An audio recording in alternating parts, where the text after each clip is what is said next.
Want to know what your dog is thinking? Have a challenging dog behavior you need help with? The Dish on Dogs is your source for all your canine questions. Improve your relationship with your dog and deepen your understanding of your furry friend. Right here on the Dish on Dogs. Welcome, everyone. Welcome to the Dish on Dogs. I'm your host, Mike Gould, affectionately known as the mayor of Hounds Town USA, which of course is home to the absolute happiest dogs on earth. Joining me today is the very lovely Jackie Bondanza, president of the Hounds Town organization. This is the president here. Wow, what an intro. Yeah, so Jackie, and I am so flattered because as you've risen to the ranks of president, you're a tough commodity to get a hold of. So, and I understand you kind of branching out doing this when I'm not in town. You're doing your own Hounds Town. Yeah, we got a replacement host. Yeah, which you're doing a great You're welcome, job. everyone. And I understand and I see what's happening here as I get older. I'm doing a lot of videos, training. I'm doing a lot of replacement things at my presence. But, you know, like Colonel Sanders, right? You're preparing for that time comes that I'm not going to be here. I'm not sure that's really I think the that's case. what's happening. We're all doing videos. I see the introduction video. I'm doing videos. So anyway, I'm good. I'm glad. I spend more time in Atlantic City, Las Vegas. No problemo. So anyway, thank you, Jackie, for being here. I had about 8 cups of coffee. I know. So I'm a little disoriented. I'm in a We'll caffeine. Apologize in advance to everyone listening. I apologize to everyone I offend, which is many. Anyway. All right, let's talk what about what we're going to get, the topic we're going to get to today, which is kennel cough and some of the other common injuries and illnesses that can occur here at doggy daycare. We're going to talk about what they are, why they occur, what we do in our facilities to prevent, injury and illness to the best that we can. But let's just talk about, what kennel cough is. It's probably one of the most common illnesses that can go around. It's similar to a cold, communicable, going around in a kindergarten class. So right. Now we're in October now, and this is the time where we tend to see some kennel cough cases. So in the spring and the fall, when the seasons change, just like with humans, sometimes that can be season where we see minor respiratory illnesses like kennel cough kind of come about. Right. So let's talk about kennel cough, and its name is Bordetella. Mm-hmm. Not what's that meat? What's that Italian meat? Bordetella. There's some Italian meat that I get on my sandwich from Jersey it's not Mike's. that. By the way, hi Mitch. You get that meat. It's not that Bordetella. Bordetella, yes. Bordetella. Like yeah. This is Bordetella. Yes. Okay. So Bordetella, as you quite correctly said, is an upper respiratory disorder, right? That creates hacking. It's called kennel cough. I don't like the word kennel cough, to be honest with you, because it sounds like an insidious, it's from a dirty kennel, right? Yeah, kennel cough. And that is a big misconception, is that it comes from a kennel. So we have a lot of customers, if their dog does contract kennel cough, they automatically assume that the dog has picked it up here because this is a kennel. Yeah. The truth is, dogs, just like humans catching a cold, dogs can catch kennel cough at their vet's office, in their own backyard, if they go to PetSmart, if they go to the dog park. Right. It's kind of an old school term that kind of, is not really accurate. Right. It's really, we refer to it as, the Bordetella. Right. Well, that's the vaccine. That's the scientific name for it. But here's the thing. Again, you're right. It's like calling kindergarten cough. It's the same thing, because if you break down what's going on, and very factually, it has a lot of parallels to what's going on right now with COVID-19. It has parallels. However, to be clear, it does not have the serious effects of it. It's very benign, kennel cough, Bordetella, in 90% of the cases. Or more. Yeah. It's rare that kennel cough would turn into something more serious. Of course it can, though. It can turn into pneumonia in rare cases. Right. But interestingly enough, Jackie, again, the parallel is very similar. In very young puppies and very older dogs, they're more susceptible to serious illnesses. Older dogs, it can turn into pneumonia. Younger dogs.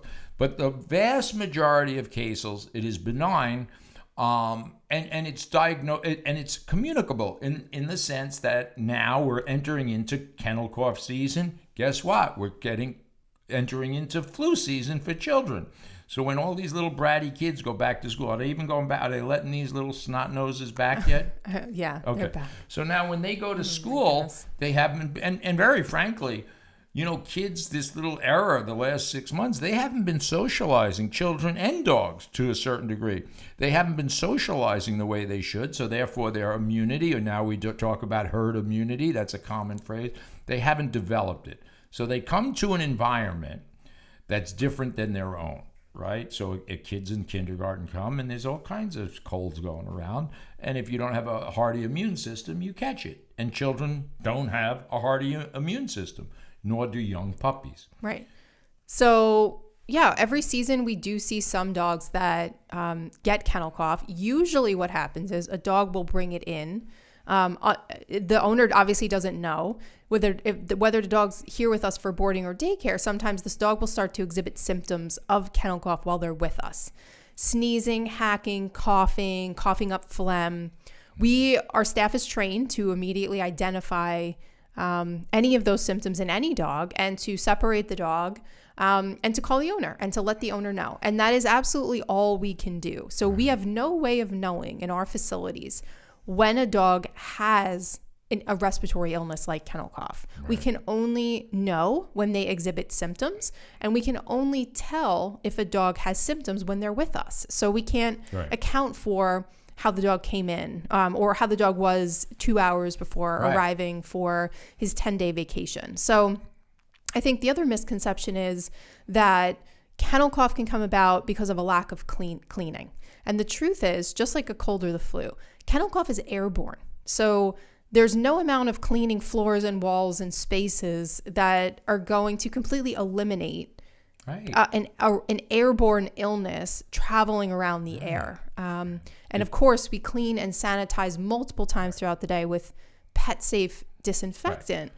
And it helps to a degree, but there's nothing that's going to prevent that. Just like we always say, children in a kindergarten class, there's nothing that's going to prevent 3 or 4 or 5 kids every year getting the flu.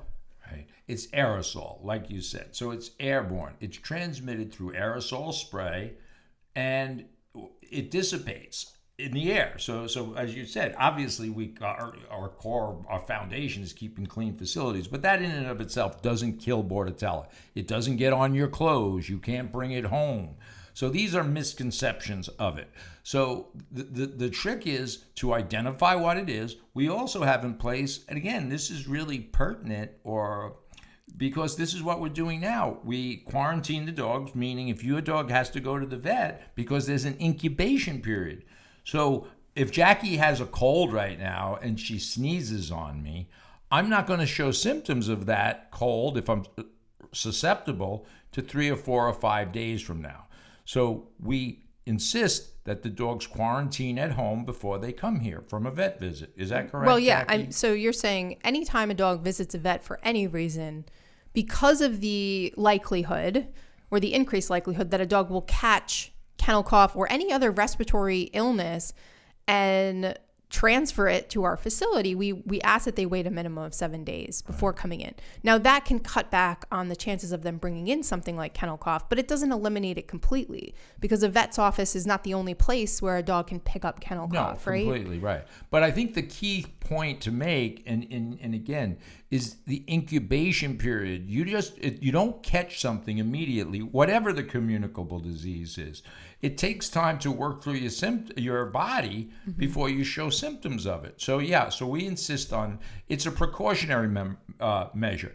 And by the way, the Bordetella vaccine only protects about 50 to 60, 70% of the strains of Bordetella or respiratory. I'm not sure how effective, honestly, it is. We'd have to ask a vet, but it is not. It's not 100% effective. So sometimes vets don't let customers know that the vaccine is not, in fact, 100% effective. So customers then think that when they have the kennel cough vaccine, that their dog cannot get kennel cough. That is not true. Your dog can get kennel cough even though he has the vaccination. Absolutely. And that's probably one of the biggest misnomers. It's analogous to getting the flu shot and thinking you're going to be, even this COVID vaccine that's coming out, it's right off the bat, it's only going to be 60 or 70% effective. That's not something wrong. That's just the reality of vaccination. Well, it just like everything else we're talking about for humans, the kennel cough the kennel cough disease continues to mutate every year. So the vaccine really only addresses, presumably the strain of the virus, the previous strains of the virus. So, just like with humans, vets are constantly moving to create vaccinations that are the most effective and that reflect the most recent strain of the virus. Yes. Right? Yes. Yeah, but here's the good news. Once you, like I said, for us as a pet care provider, we are not blamed, but we're the point person for anything that goes wrong. So if a dog gets kennel cough or gets anything, it's assumed that it must have taken place here at our facility. But as you quite correctly said, if you're at the dog park, your next door neighbor's dog, it's aerosol, so it can cross fences and so forth within a reasonable distance. So, but the good news, the silver lining here, Jackie, is dogs develop, just like humans, an immune system. So here it is. Once they get it, they're usually protected from it again. It is the inoculation. So getting it is the inoculation for kennel cough or that particular strain. Meaning the dogs that come here regularly, that are 3-4 years old, they have a hardy immune system. They may have gotten it when they first came, when they were 8-9 months old. Now that a dog that is infected can literally cough in another dog's face and they won't be infected. Right. Just like kids going to school and kindergarten. Those early years, they get sick often, but then as they move through, their immune system builds up. Same for doggy daycare. Our regular dogs that come 5-6 days a week, much less likely to catch kennel cough or any other respiratory illness that happens to be going around. Wow. So rest assured that we are constantly cleaning and sanitizing. Anytime we do have a case of kennel cough, we will share it with our customers if we notice it to be a trend. We always post in our Facebook groups articles and different resources so that customers can be educated about what kennel cough actually is. Most importantly is that customers are aware of the symptoms so that you can report to us if you are noticing that your dog is experiencing this at home, because we don't want you to bring the dog in and infect other dogs. Okay. Well, I do pretty good imitation of kennel cough. So what would you say the symptoms are if you were to describe it? If somebody says... Do we really need this? Well, I think so, because here it is. You do. We need an impersonation, because here it is. What the average person thinks of as kennel cough is a dog maybe going like that, which is actually a mild one. But it can sound as disturbing as this. And it's described as... No, but I'm serious. Everybody's laughing here. Well, it's a hacking sound. But actually, beyond a hacking sound, it is a hacking sound. But it's also described as, it sounds like my dog is choking on a stick. That's why I had to do that pronounced imitation of it. That's what it sounds like. It sounds like something's enlarged in their throat and they're gagging to get it out. That is a sure sign of kennel cough, for sure. Yeah, and we've had a couple customers ask about sneezing. Sneezing is part of the symptoms of kennel cough, but it's not the main symptom. So if your dog is just sneezing and he's not hacking, he may have allergies. So always check with your vet. Best bet for any of this is you always want to be safe and bring your dog to the vet. Sometimes the vet is going to recommend that the dog go on antibiotics just to be safe. I'm not even sure if there is a test for kennel cough. Like there is a flu test. I don't know. Yeah, but that's a good a lot question. of times the vets will just put the dog on antibiotics, we'll ask the dog to stay home for 10 days. And once they're finished with their antibiotics, they can come back. It's usually extremely benign. Again, very rare that it can turn into something more serious. But obviously if the dog, if you decide not to bring your dog to the vet and he continues to experience symptoms and he continues, he moves into being lethargic, not wanting to drink water, not wanting to eat, that could indicate a more serious, issue. Right. So just like your children, again, we always talk about a 2 or 3 year old child when we're dealing with dogs because they really can't verbalize anything. You can take their temperature. You can see when they're lethargic. So the trick is to monitor their behavior. Now, some people, if their child sneezes, they race them to the emergency room. I'm not criticizing that. That's one approach. Sometimes you might wait a little bit longer to see if there's other symptoms, but not allowing your child out for a little while, right? So if they say they don't feel well, they stay home and hydrate. And that's what the same thing with the dog. So you have to use your common sense, really. But understand, Bordetella has been around forever. There's different strains. We know what I gave the imitation of the hacking. It's a hacking dry cough.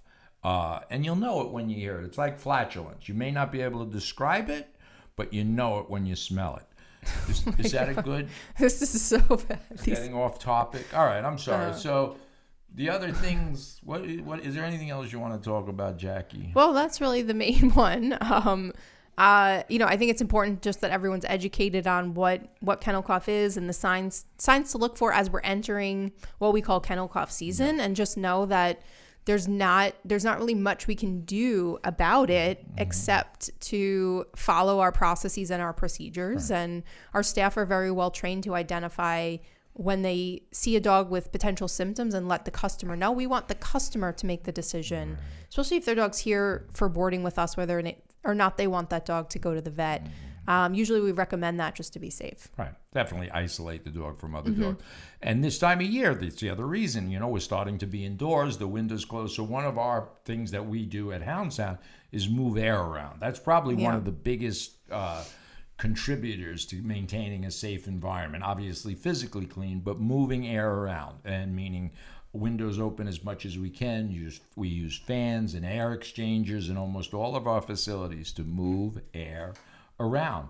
Yep, and that helps a lot. Yeah, I think the indoor piece, well, the reason why it happens most at change of season is, do you even know why? Are you asking or telling me? No, do you know? Is this because a quiz? No. Oh, I'm attributing it to the indoors, the change of our environment. Yeah, I'm not sure. So in the summer, though, I'm assuming maybe the air conditioner goes off, and it's not, there's in the spring and the fall, it's warm enough or cool enough so that we're not having a heat system or an air conditioning system on, right? Yes. And tends to be, limited amount of windows open in those seasons. And so there's no air exchange. Right, and that's what they're talking about COVID now, right? It's more transmittable or inside, because people are inside. And so we just try to keep, and again, we try to keep it as natural as we possibly can. Is there any other, we've really talked about this Bordetella. I'm so hungry. I want to go to Jersey Mike's and get Bordetella with some Swiss cheese. What about growing pains? Besides the emotional ones that I have. Okay. What about growing pains? Interesting connection. It just dawned on me. So again, sometimes dogs, large breed dogs, I just want to, because they literally grow faster than their muscles, and muscles can take care of that to support their system. So a lot of times dogs will come to, like, for example, St. Bernards, Great Pyrenees, big dogs, they come and play all day at doggy daycare. And when they get home, they might be a little limping and sore. That's only because their body is growing so fast that they literally have what we would call growing pains. Does that make sense, or is it irrelevant? Of course. Yeah, I mean, the larger breed dogs, I think that makes sense. Like, we're talking now about common injuries in addition to illnesses that kind of go around, are common for daycare facilities. So growing pains, definitely another one. Puncture wounds, also not uncommon. Like we always talk about. Why? Like we always talk about, dogs play with their mouths and their teeth, and they're rolling around and having fun. So occasionally a puncture wound, not necessarily the sign of a dog fight at all. No. And again, our staff does the absolute best they can to make sure that they're capturing or catching anything.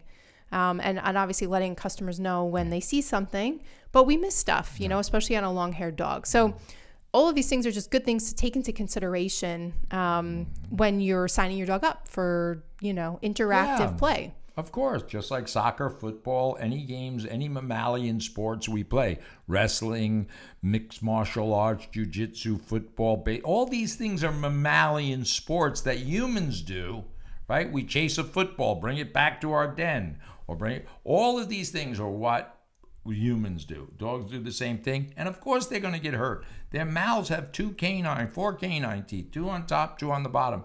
They're designed not by me, by Mother Nature, to bite into skin and eat their food. And that's where they use the same canine teeth for playing. So it's inevitable that a dog is going to get a puncture wound.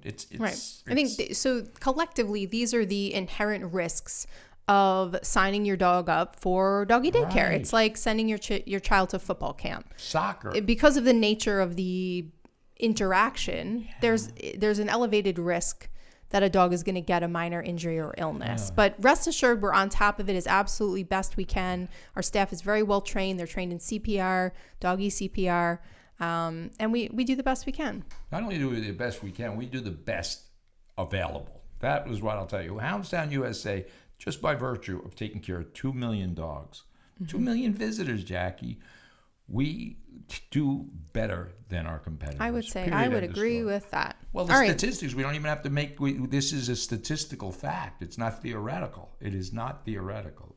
It's a scientific fact, really, if you really want to crunch numbers. If you can take 2 million and then figure out the number of illnesses or whatever, it's low. Right, we do. Yeah, pretty low.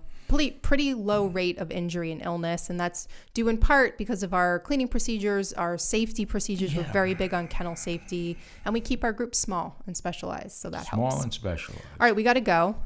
So let's wrap it up. Wrap it up, Jackie. Tune in every Monday night at 8 o'clock on our Facebook page, The Dish on Dogs. You can also catch us on YouTube, Spotify, and iTunes. We'll see everybody next week. Great, Jackie. Thank you.